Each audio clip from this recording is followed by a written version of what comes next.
Hello. Welcome, everyone. Welcome, Zofia, Ekaterina, Elisa, team. I'm so happy that you decided to join this panel. We're here today to celebrate International Women's Day, to celebrate all the women that have come before us and made it possible for the five of us to be here today talking around the freedom of creation. And let's also, celebrate the people, the women and men that are working really hard to make an equitable place for the women to follow. Now I'll just open the floor for the ladies to be talking about themselves, to introduce themselves and their work. And then afterwards, we'll jump into a panel discussion around the freedom of creation. So yeah, over to you, Elisa. All right. So I'm gonna share my screen shortly, but my name is Elisa. I am from Austria. I am currently an independent designer focusing on apparel and footwear.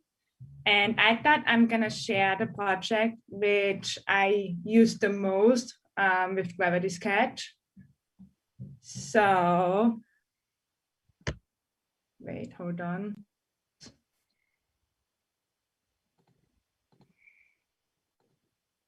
Okay, all right. So this project is also navigated for women. So especially that one is perfect for today too. So this is a running project I did in school like 1.5 years ago. The branding was only used for a school project, so nothing seriously. But I am a runner by myself and I believe running is for the spirit. So for me, running, when you start running, you use your body, your material part, but you also use the soul, your immaterial part. And when both parts are like coming and like running and you're like at the frequency, you eventually arrive at a Zen state, which I call the spirit, where everything falls into place.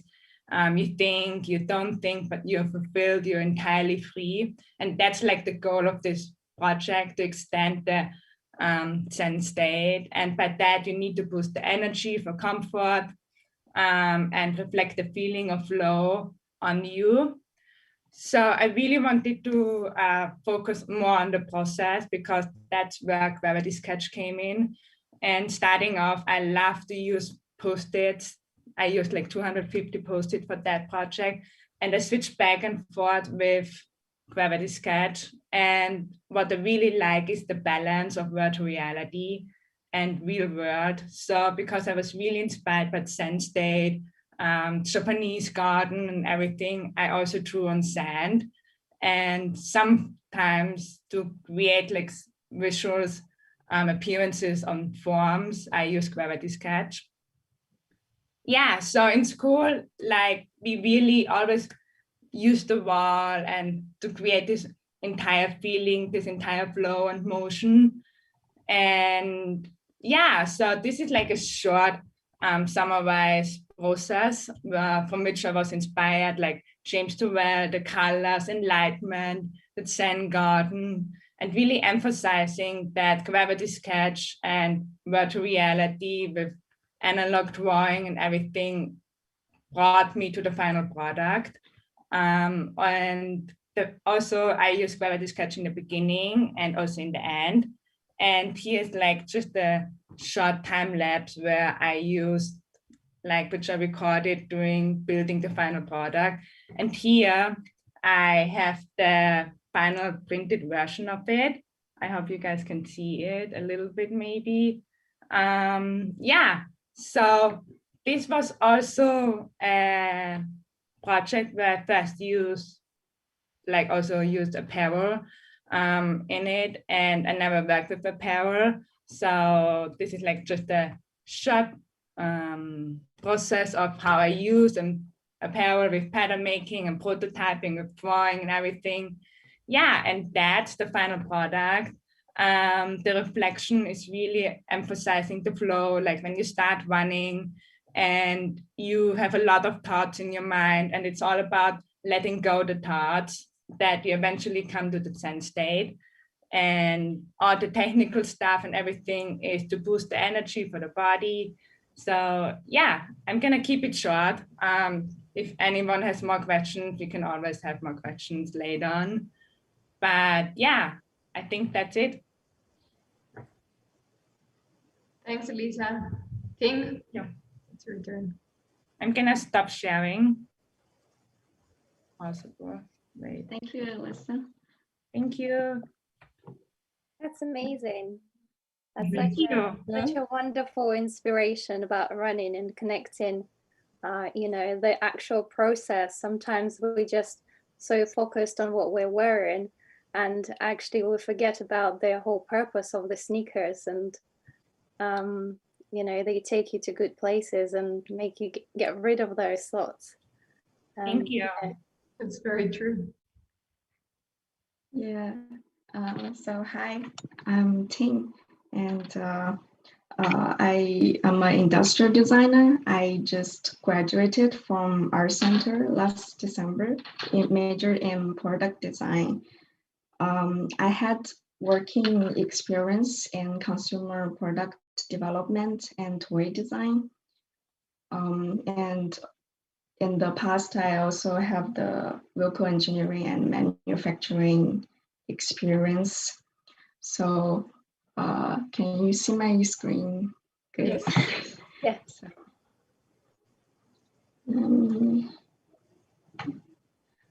So this project above is my first model I made in Gravity Sketch. And when I was doing this project, it is the beginning of the pandemic. So I made this spacesuit for the hospital application for the health workers in the space. And I did research based on the pandemic we're experiencing in materials choice.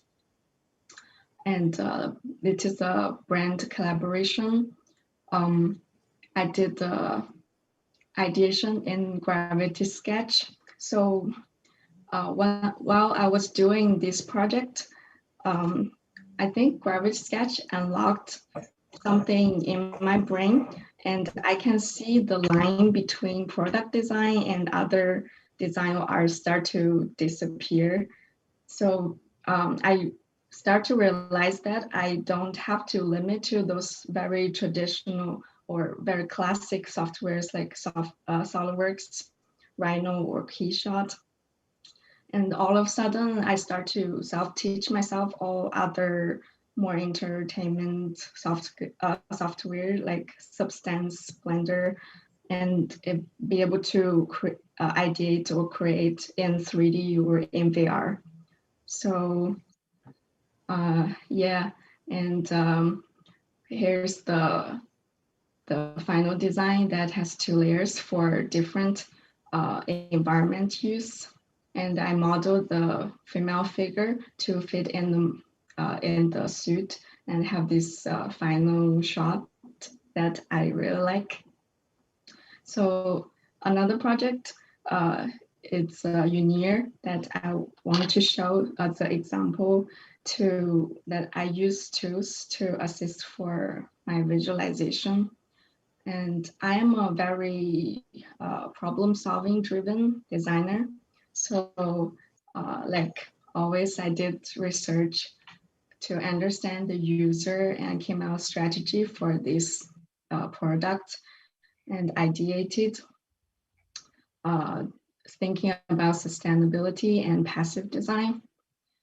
And I want to mention that for this, for having this rendering or having better connecting to the audience, I did the model in Rhino that I was very familiar with, but also at the same time, I learned a software called Lumion to let me be able to put the product in the environment and let people see and have the emotional connection. So here are more renderings and the final presentation for it. So going back to a product designer, I've done like a variety of types of products, like the helmet, musician watches, and functional products like remote control racing cars, Bluetooth speakers, lifestyle brand and products, and soft goods. And this one was my second model I built with Gravity Sketch. So the last page is showing some of my recent work that I'm just keep exploring those digital tools and trying to find my voice as a designer and an artist for free creation. And thank you, and have happy International Women's Day. And I'll pass it to Ekaterina. Thank you so much. It's really cool how you go from product to architecture to fashion. Is like, wow, you have like so many areas of creation. Yeah. Yeah, I'm just keep exploring all different things. Is it something in particular that Oh, sorry. Go ahead, Ekaterina. is it some? I just wanted to ask if there is something in particular that you are passionate about or interested in. Is it rendering, or is it fashion, or is it architecture? I think right now I'm really into 3D modeling and trying to figure out my workflow to visualizing the ideas, like build, like I have an idea and use all those different tools to visualize them. Okay. I found it really interesting how, to see the different types of workflows. Elisa's was more kind of like physical. Well, I guess it was more of a mix, right? Of this physical, but then digital, but at the same time, because you were using Gravity Sketch, it was still physical in some way. And then seeing things that it's kind of like more digital, but at the same time, you're both creating these really dynamic designs, and both of you have designed for apparel, which is it's something really, really interesting. Thank you. Now let's see what Ekaterina has to show. Hello, my name is Ekaterina, and I'm a footwear designer. I graduated in 2012 with product design in footwear from the University of Arts London. During my university years, I worked for Doors by Jazz and B, then John Lobb and Club 21 Armani Group. After my graduation, I went to work in Dubai for a couple of years for one of the biggest retailers in Middle East, Shoe Mart, and I designed kids' shoes. I would love to share with you some of the work. And then I went to work as a senior footwear designer for Deja Vu shoes, designing women's collections.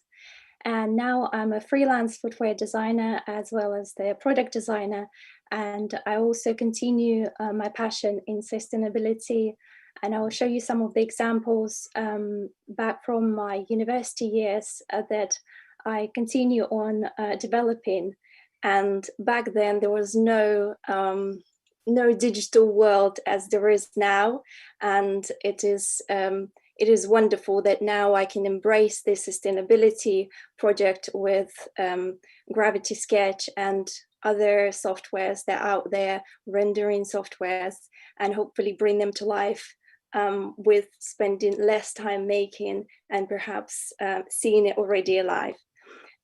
So, okay, I'll share my screen. I think it's this one. Can you all see my screen?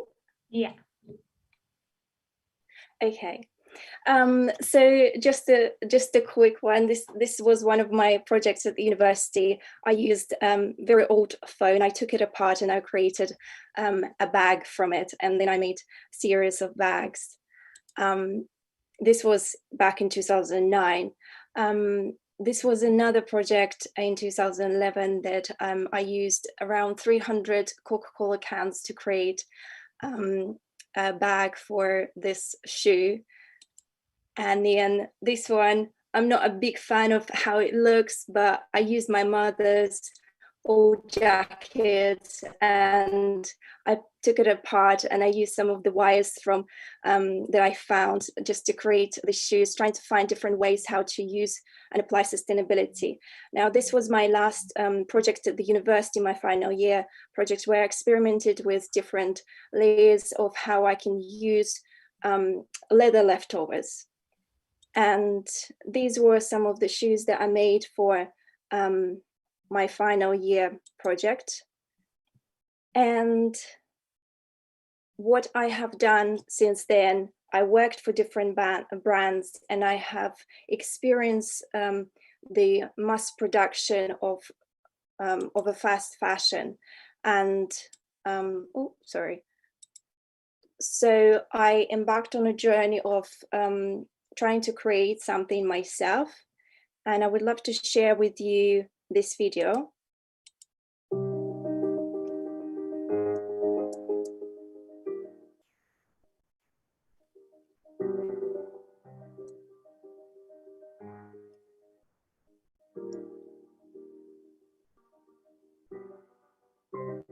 So this was continuation of my university projects where I used apple skin and pineapple leather to create ladies' shoes.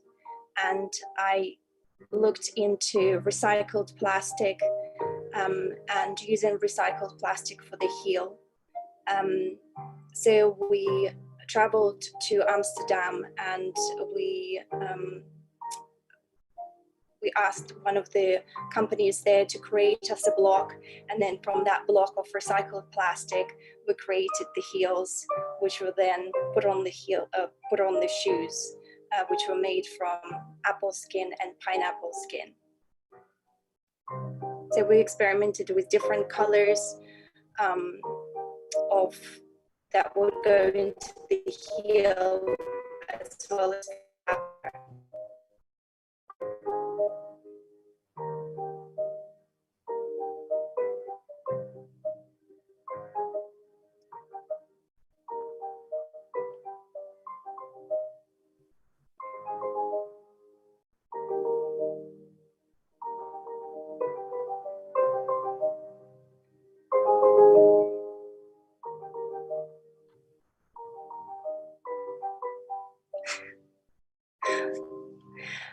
So that was an interesting project for me to go through and to learn, because I'm someone who is very, very passionate about sustainability. And when I found digital software such as Gravity Sketch, Fusion 360, I started experimenting with digital sampling, which I'm currently exploring more. And I'm currently in R&D process of creating something which will hopefully be a combination of a circular economy, zero waste fashion, and also customization, sustainability.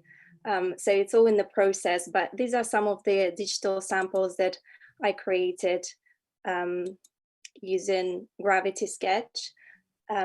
This was one of the sneakers that I created in Gravity Sketch, and some of the sliders. And I have also 3D printed some of them.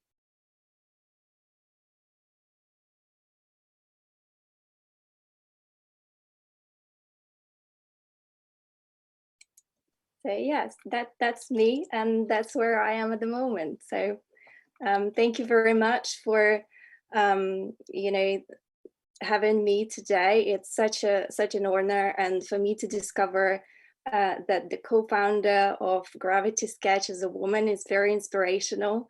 So we do look at you, and we're very, I'm very proud to see a woman,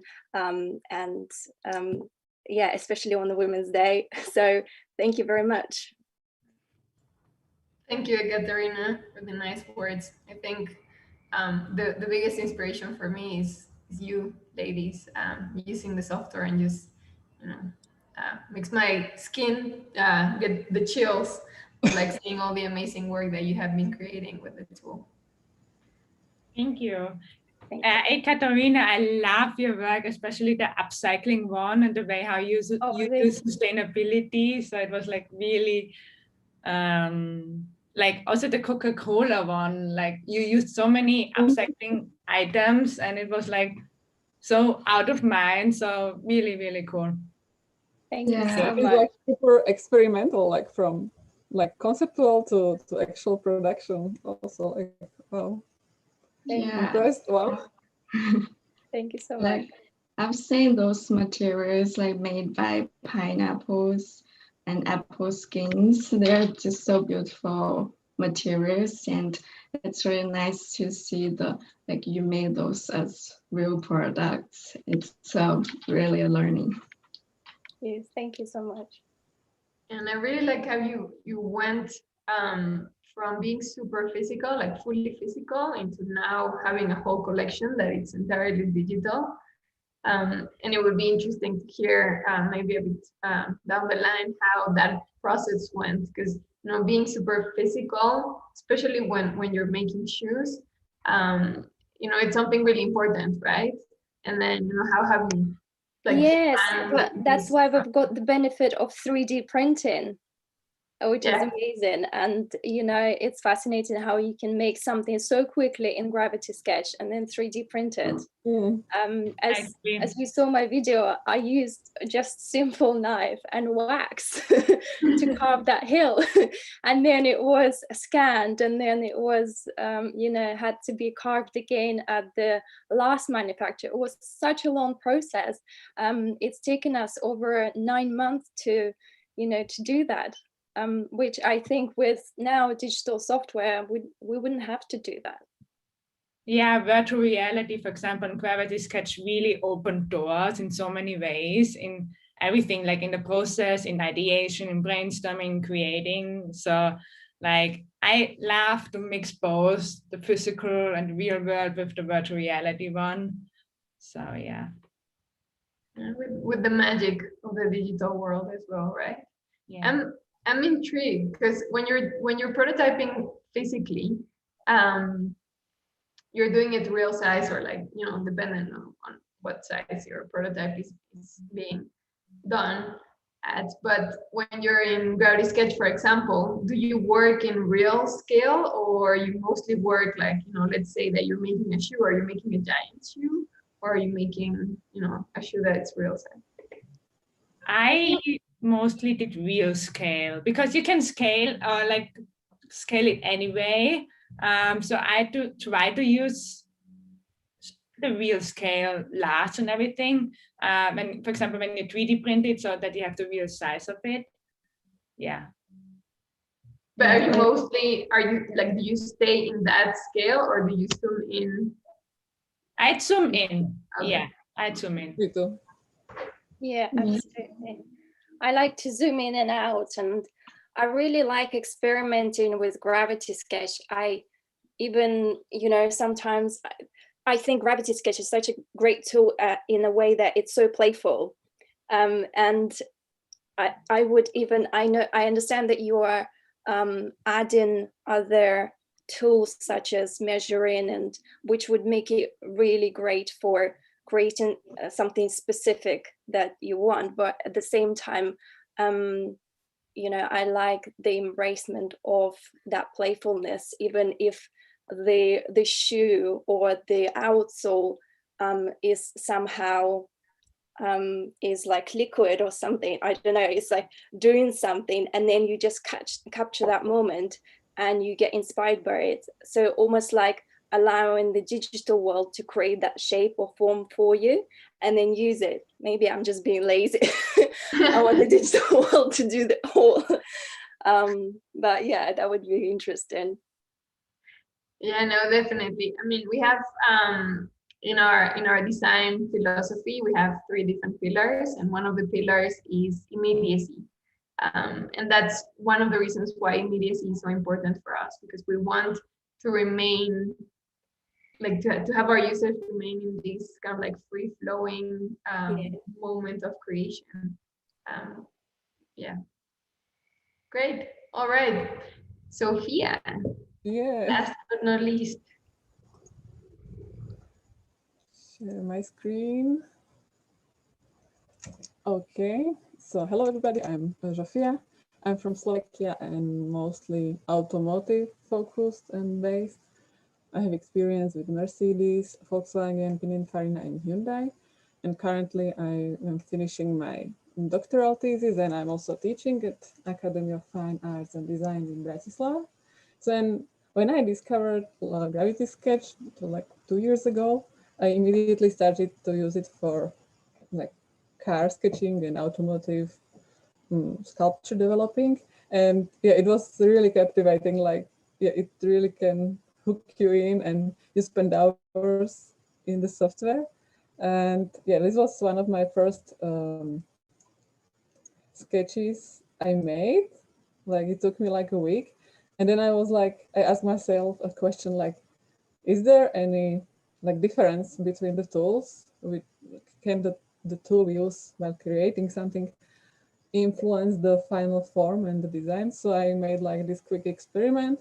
I firstly built a quick mock-up in Maya, and then I did in Gravity Sketch, and I was like trying to build exactly the same design. But as you can see, the Gravity Sketch, it looks more like sketchy, more fluent in a way, and the Autodesk Maya is more like technical. And I tried to capture also like this difference. So I milled it from styrofoam to keep it and to present it. I was also like testing like the possibility of exporting the data and how fine you can mill all these lines and strokes, because like for milling you really don't need a perfect geometry. You can have like something super open, like all the lines, they weren't connected with the surfacing, and then you can like mill it. So this was like really fun project for me. Also I did some face mask when Corona started, and yeah, some ski shoes, whatever came to my mind. And also I like to do footwear because I think it's kind of still like a transportation design. It's like speed form kind of for me. So I like to jump from cars maybe to shoes sometimes. And also I made like this face mask in the Gravity Sketch and finished it in Blender. And then I tried to like develop a full project from it, because like I'm really like fascinated by the stroke tool and the ink tool and its possibility to print and mill it. So I made also like I made the filters, because my uncle, he's a scientist, he's like chemist, and he's focusing on paper. So we did some paper recyclable filters. So you just use it for one time and then you just throw away. And my friend, she had a wedding and it was like really strict in Slovakia and still, so she had to wear a face mask. So I developed like this one for her. And you can see this is the filter also.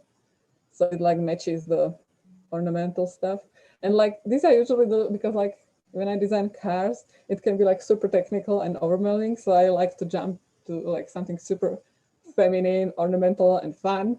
So this was like also like a personal project. And here I also made some metallic version of it.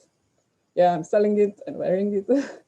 And then like my recent project it was inspired by this. This is like super cool project by Sketch Furniture from 2005. It was like proto VR project. They were like tracking the light with the lasers, and they just do this like blindly. They couldn't see what they were sketching, but they then just printed the furniture like they sketched it. So I wanted to make something like I would just sketch a car and print the actual sketch. So like here I started with some ideation and I wanted to capture the sketchy feeling of it. So I'm like working with one Czech company which is printing in multicolor in PolyJet.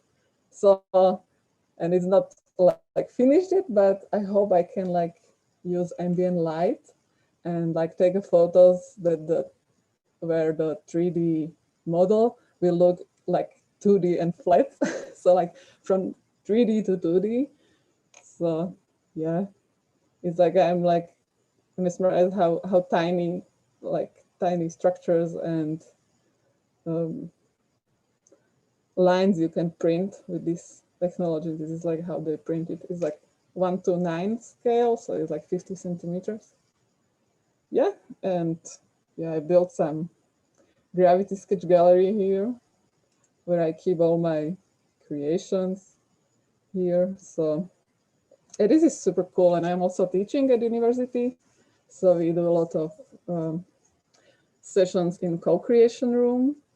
And like, this is super cool because like when you are modeling a car and you are using the tape and clay, and then when chief designer come and he does like some line or surface, he just grab a tape and like put it on the model. So and like, you can do exactly this in a Gravity Sketch. So it's like also perfect for presenting, and like you can have engineers, designers, bosses in one room, and you can discuss the shapes and the quality of design. So yeah, it's like, yeah, like the whole school is using the Gravity Sketch now. So yeah, that's all from my side. And thank you so much for the invitation.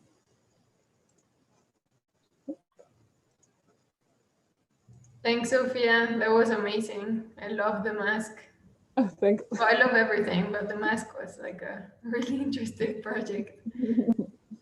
Yeah, I was gonna say, like, you have a huge like range of different products, and the mask was like the most outstanding one because it's like something I have never seen that, like a mask for a wedding day. And it's like, so like right now it's so current. that, yeah, it's so cool. Yeah. Sadly, we have to wear face mask for our wedding. Everybody's disappointed, but yeah, we need them. Cool. Such an amazing work, so inspirational. And I think if you are teaching it to students, they probably find it really fascinating that, you know, they can have someone like you who could show them how to use it and who could inspire them to create such wonderful projects in VR. You know, that because there are some teachers who want to develop their skills and some teachers who are very old-fashioned. So I'm sure they find you very inspiring. Yeah, I have to say, like, they're inspiring to me because like we are learning it together. So it's like mutual. Yeah. It's like, and we are almost in the same age, so it's fun. Great. Well, thank you, all of you, for like sharing your work. It's, you know, it's impressive, and I think it's a great day to be having you present this work and inspire everyone that is watching this panel, and inspiring all the women to come to start creating more, to start showing more their work, because I think it's something that we don't see enough of. I know that they're out there, a lot of really talented women like you doing great work. It's moment for everyone to come out and like show it. It's really interesting to see that we have a lot of users showing their work, and they're mainly men. But I know there's like women out there also using Gravity Sketch, and your work is definitely going to inspire future designers and current designers to start pushing their workflow in different directions. Because I think it's something that you've all shown, how you decided to not remain comfortable in your creation process. You decided to just like push in different directions, and you continue to do so, right? You jump from physical to digital. You experiment what's the maximum you can do in digital. For example, Think, you were super focused, like suddenly you fell in love with the digital world, right? And now you're like trying to see what more it can bring to your creative process.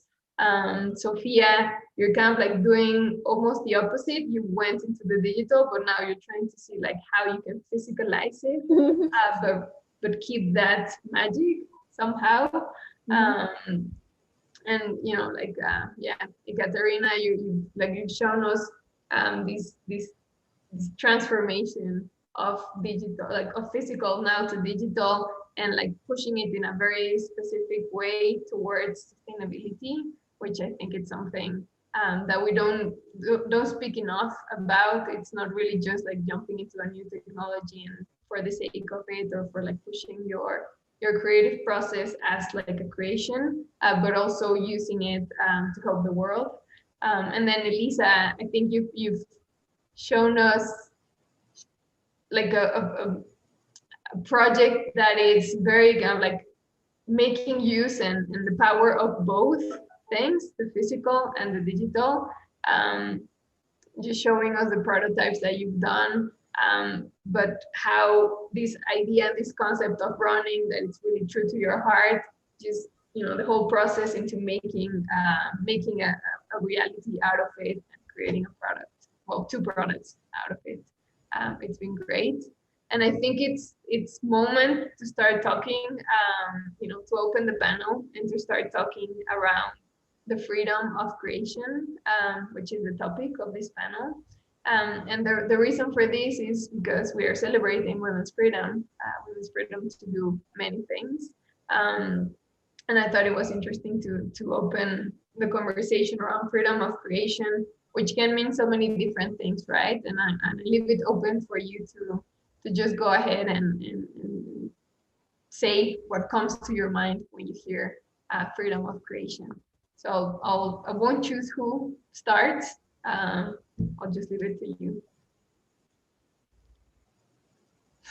Don't fight. Stop talking. Well, I think it's so important to have that freedom of creation. And as a designer who have worked for different companies, experienced small brands and big brands, I think it's very important to stay true to yourself. And sometimes you wouldn't get what you want. Most of the times you wouldn't, your designs wouldn't be approved by others or wouldn't be supported by others. But that's okay, because these are the challenges, and they just guide you how to be better and how to really focus on what you really want. And then you can do that on the side. You can still enjoy your passion. Just make sure you don't give up. Yeah, it actually took me like really long to kind of like get out of myself, starting to do what I really love, my passion. I felt like I was driven by a lot of other people's first during my career and everything. And like staying true to yourself, really thinking about, okay, what are you, who are you, what do you want to do in your life, what do you want to stand for, and getting out of yourself like really gave me the freedom of creation. So yeah, I totally agree. And also I feel like in this internet information era, we have the freedom to not limit only to school education. We have so many opportunities to explore those informations out there. Like I myself learned a lot of stuff just from YouTube videos or buying those small courses at Udemy, those websites, and looking at all other artists or designers' work. And I think, yeah, this is a great time for us being artists, designer, and express ourselves freely. Mm-hmm. Yeah, I agree that we live in a great time, and I see it when I teach students that they have trouble to express themselves because like they don't know how to sketch properly, or they don't know how to use the perspective while sketching. And what I've seen in Gravity Sketch, that this allows them to truly express themselves without, like, you almost don't need any skill. You just need to learn it, like you will learn it super intuitively, and then you just like create. It's like the design follows the idea or something like this. It's just you think and you create, and nothing is like really restricting you. So this is amazing to observe. And I love what you just said, because yeah, it's basically how we started Gravity Sketch, right? We wanted to have a tool, to create a tool that would just enable people to create regardless of the skills that they had, or the like hours of training for doing one thing or the other. I think we all have ideas, and we tend not to be able to make them a reality because we don't have the skills that are required, or they make us think that we don't have the skills that are required, right? Like sometimes you find people not wanting to sketch or doodle. They feel ashamed because they, in the education system or like society has told us that if you're not a great sketcher, you shouldn't be showing your ideas through a sketch, which I think it's a pity, and it's blocking people. It's kind of like removing that freedom of creation from them. And it's something that all of you have touched on, right? It's well, I'll find my way. I have creativity inside of me, and I'll find my way to just express it and bring it out and materialize those ideas that I have in any sort of way, which is, I mean, that's one of the reasons why you are here in this panel, and you're like so inspirational to everyone, because you've really taken your work to the next level and just didn't feel limited at all by the tools that you had available. You just went on and looked for them. Great. So one question around your industries, the industries that you're working at. Have you experienced any gender bias or any bias when you're, like in the process of designing or like making a design a reality?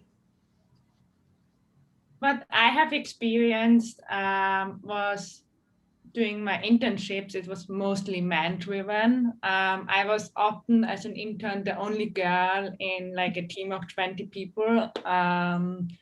So yeah, it's definitely still very man-driven, design and creativity.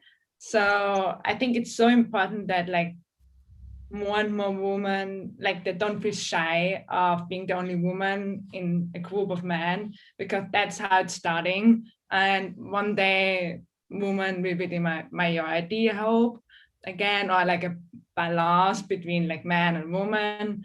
So yeah. How do you feel like that you had an impact in that? I definitely felt like I left an impact. I think there's always important to have a feminine touch in every team, because the way how women think and how men think is completely different. And women are more sensible, and I personally think design is about being more sensible, about creating a connection to the product, to the item, to everything, whatever you create. And I feel like women have more the feminine or the more sensible touch, or more the power of expressing emotions. It's okay to be vulnerable. They don't have to be that hard. I feel like men are more harder, more strict and everything, and women are more the touch, the soft side. I think in every company, in every team, there needs to be a balance between that. Yeah. Yeah, I do agree. Like in the automotive industry, that like mostly like really men driven is like 97%. I would say there are men, but what the leader told me once, it was like when they hire some women in the team, they usually see the great impact of women in the industry. For example, usually men, they start to use like brighter color. They start to like behave in a more like gentleman way. So it's always like we can influence the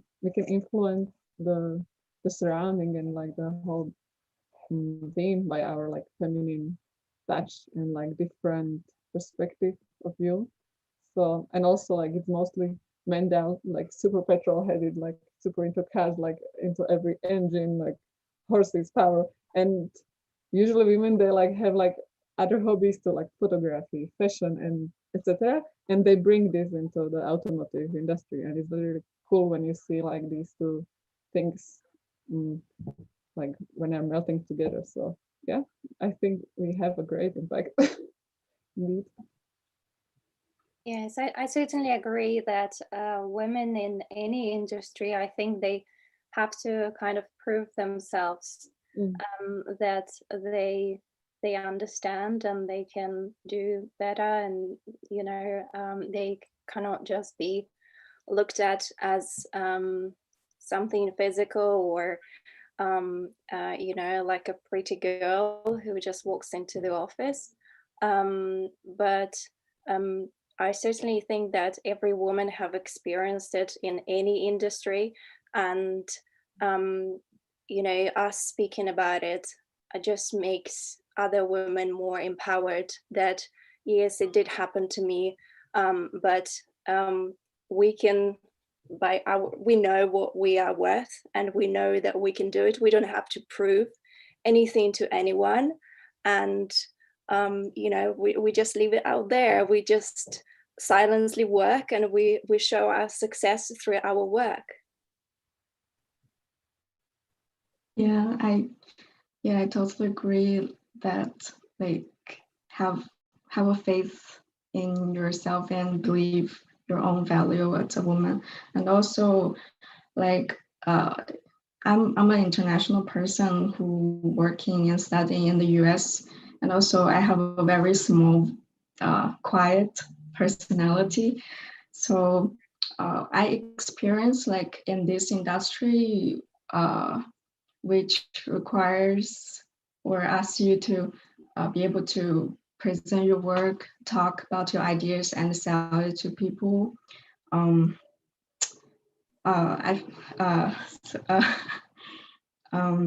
So sometimes if you don't speak perfect English, your idea may be dismissed.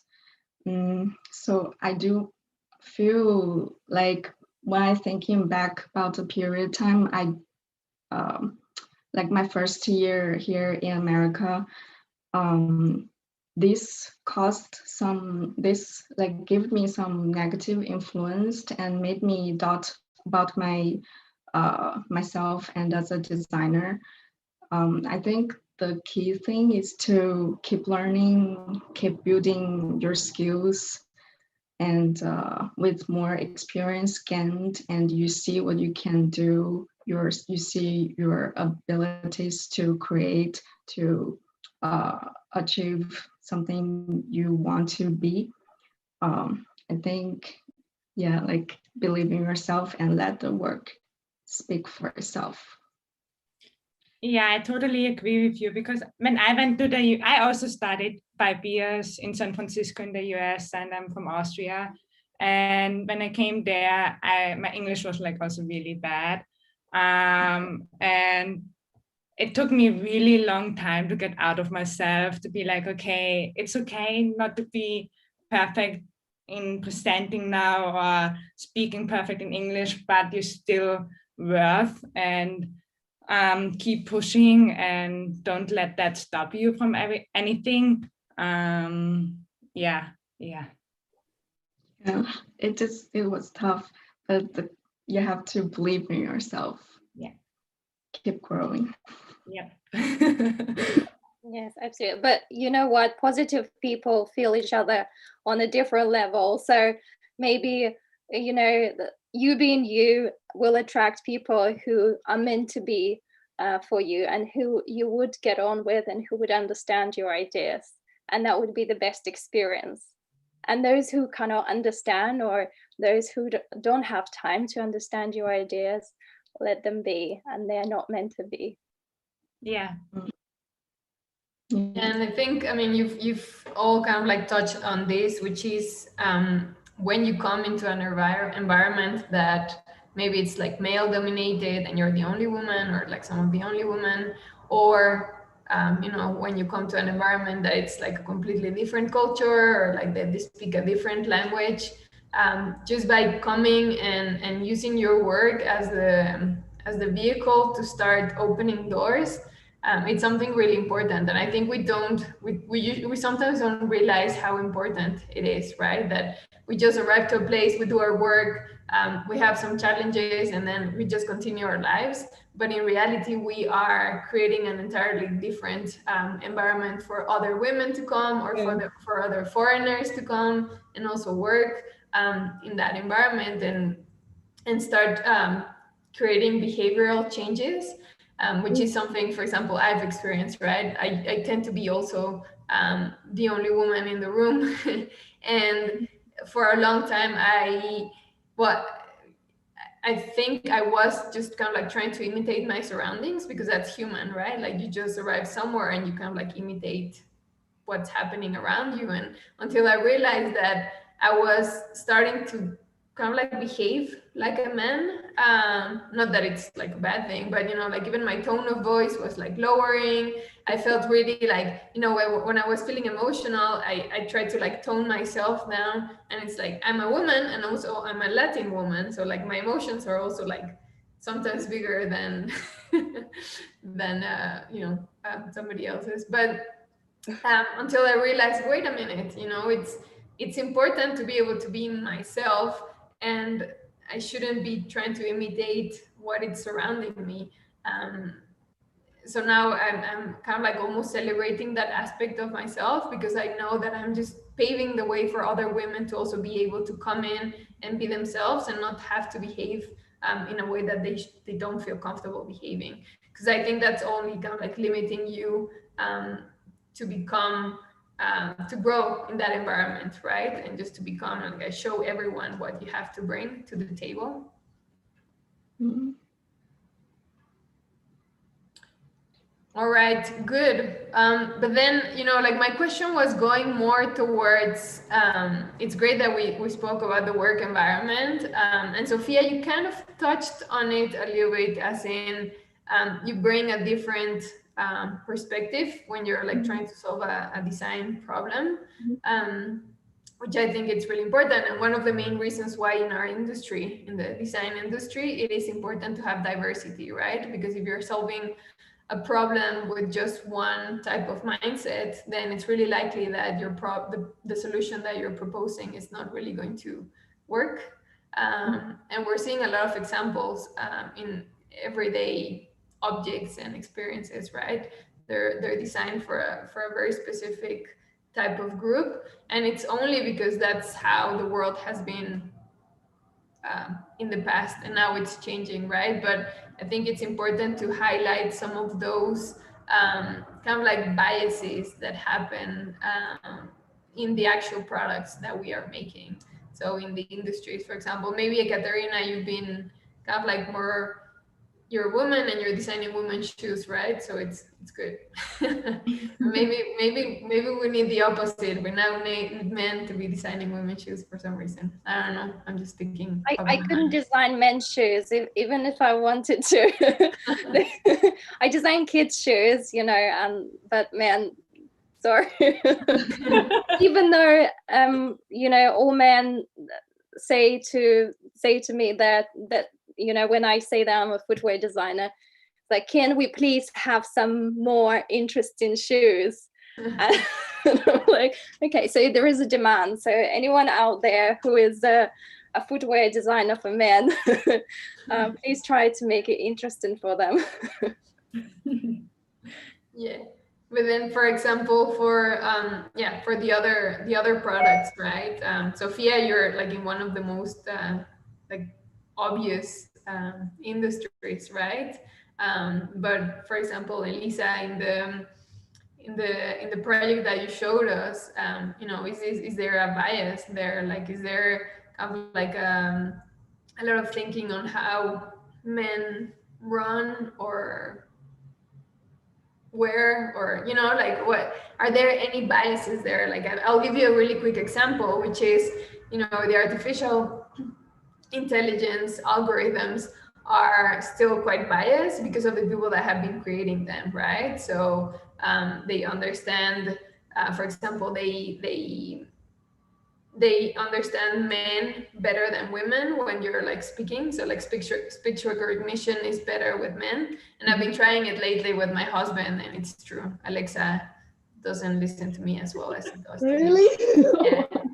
And it's natural. It's because it has been trained with male voices mostly, right? And now it's something that it's changing because we have realized that that is happening. And this is something that happens in every industry, right? So do you have any examples around that? Me right now? But no, yeah, well, I just said your name, but it can be anyone. Okay, okay. I mean, I only did so far products for female, for women. Yeah, so I don't know if I really can speak about that. Like Ekaterina, I also more did like women products. Yeah. We don't want to upset anyone. Let's just say that. Yeah. No, I think it's important to have these conversations because, as you all said, it's not about one being better than the other. I think it's the power of combining both minds, right? The power of bringing the different perspectives into creating, like much more interesting products. All right. Is there anything that you would like to share around your work, or like other questions that you might have? I think it's time that we could open it to a few minutes for the audience to be asking some questions. So Darren, if there are any questions out there from the audience, just shoot them and can have them.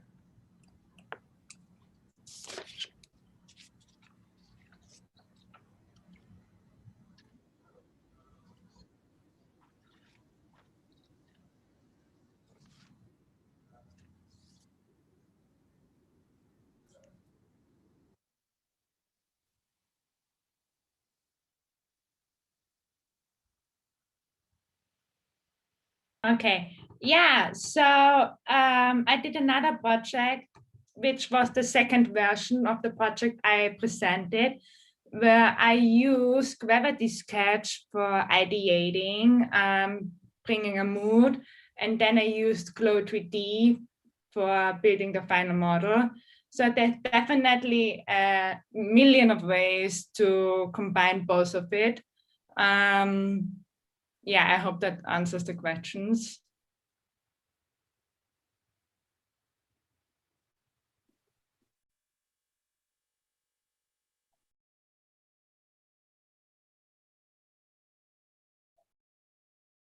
I mean, I can show it too if you want, or it's up on my website. So it's up on my website.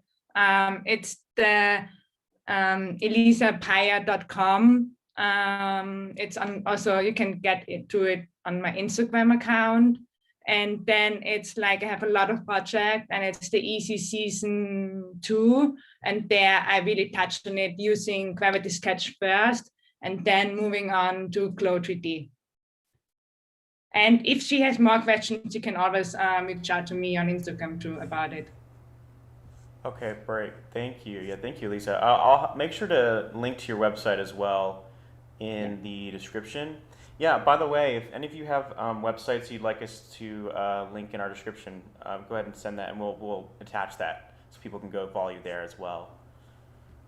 Are there any other questions, Darren?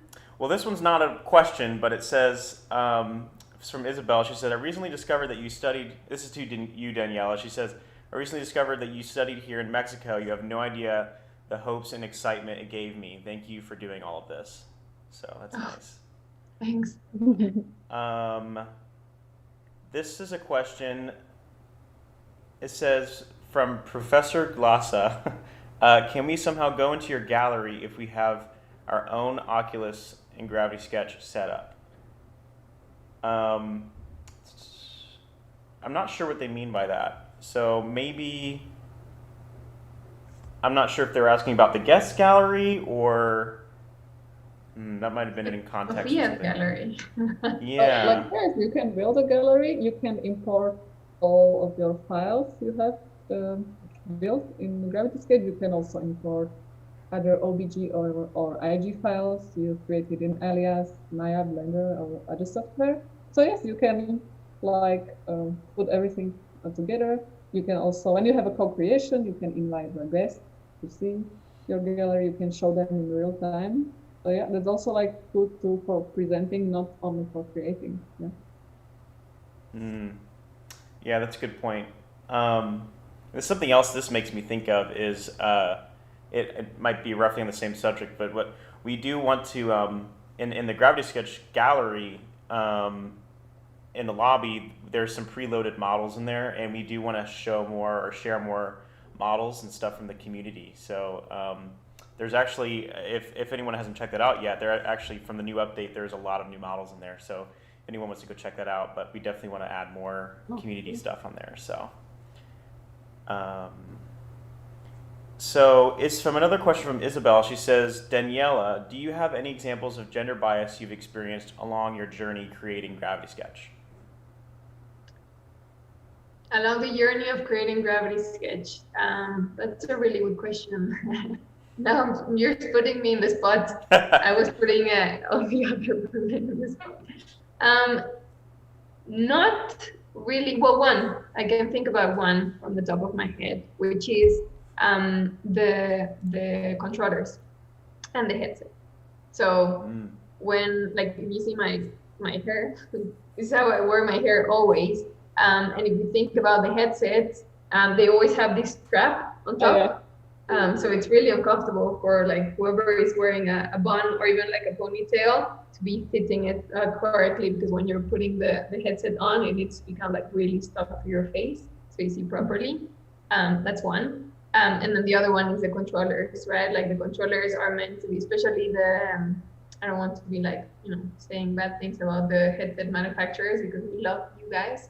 But here's a space to be talking about this. So they're meant to be like, especially the Vive controllers, meant to be for like bigger hands.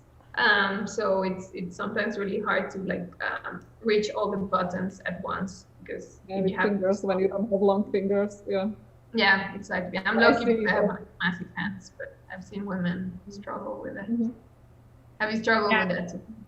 When I use Gravity Sketch or the virtual reality, I always have to put down and have my hair down. So yeah. So please, designers that are like designing the the headsets, think about female hair. But yeah, that's one example. In terms of the actual design of Gravity Sketch, the software, we tend to always think about these like subtle differences, not only male and female, but other differences that they might exist. For example, we tend to be language agnostic. That's one of the big focus that we have in our design philosophy. And the reason for this is because 60% of the creative and design community is dyslexic. I'm dyslexic, for example. So it is something that you don't think about too much when you're designing a software, for example. But if you go deep and start understanding the community that you're designing for, you realize that this is happening. So let's make something for people to not have to read too much or like understand words. So yeah, those are like some of the examples I can quickly think about. Awesome. Yeah, thank you for that. We do have another question here too, and I guess this is anybody who wants to answer. What are some things that male designers can do to improve the industrial design work environment and make it more inclusive for male and female designers so that we can do our best work together? And if anybody wants to answer, I think it's just open to anyone. I feel like it starts with hiring more women, but just like respect each other more. And for example, I'm disabled, I'm wearing hearing aids, and there are not enough disabled people. I think it really starts by like when you start building a team or start hiring new people or bringing more people, try to be as diverse as possible. And when in the creative process or anything, respect each other more. And yeah. Yeah, I absolutely agree. I think it shouldn't be so much focused on gender, whether it's a woman designer, whether it's a man designer, but it should be more focused on authentic values and what really works, what doesn't work, and discuss things and find the best solution. Yeah, one thing that I would say is give space. I agree, Ekaterina, it's not necessarily male or female, but like give space to all the differences that could exist within a team, so that anyone can express themselves. For example, Ting touched on it, right? She said she's like more quiet and I'm like more of a, like you said, tiny. But like those differences, understanding that they exist, and it's not who speaks louder that is going to necessarily have the best ideas or the most creativity. So like giving space and time to everyone to be able to express themselves. Yeah, and what I think is like really important to learn how to listen to people and to ask a good question, because when you have this ability, you can understand people more and you can show the empathy towards them. So yeah, listening is like a key part of design process, I think, because like you need to resolve some problem, and asking good questions can lead to good answers. So yeah, I would say respect and ability to listen, in the environment. Awesome.